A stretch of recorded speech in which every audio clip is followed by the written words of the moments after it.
Have you ever noticed how modern relationships seem harder to start, harder to maintain, and more likely to fall apart?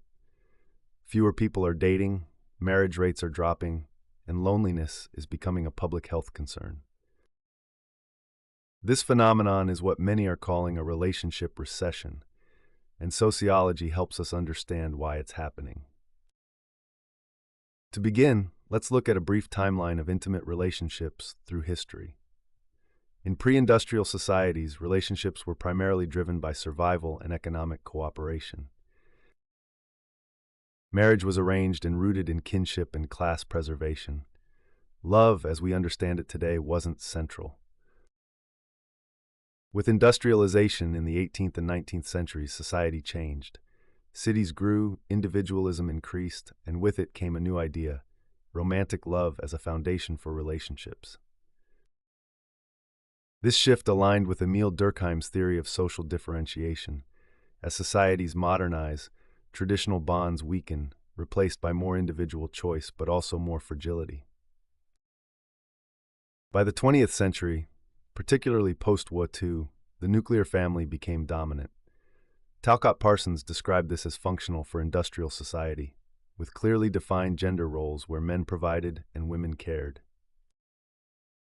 But as feminist movements rose in the 1960s and 70s, gender roles were challenged and relationships began to evolve again.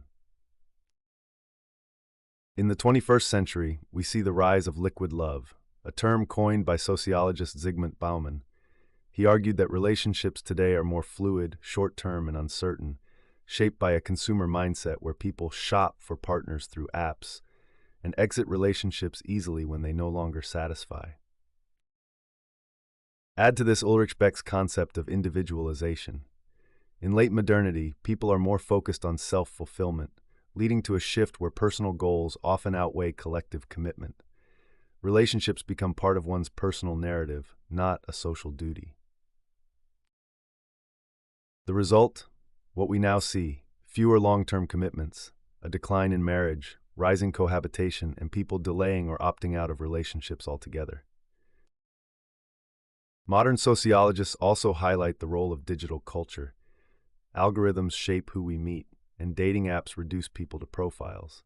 Anthony Giddens' concept of the pure relationship, one based on emotional satisfaction rather than obligation, is relevant here, but it also leads to fragility. Once emotional needs aren't met, people move on. Moreover, economic precarity plays a huge role. With rising housing costs, insecure employment, and inflation, many young people feel unready for long-term commitment. According to recent studies, economic uncertainty is a key reason why people delay or avoid relationships and childbearing. This relationship recession isn't just personal. It reflects deep structural changes. From capitalist pressures to gender renegotiations, from technological shifts to cultural expectations, modern intimacy is more complex than ever before.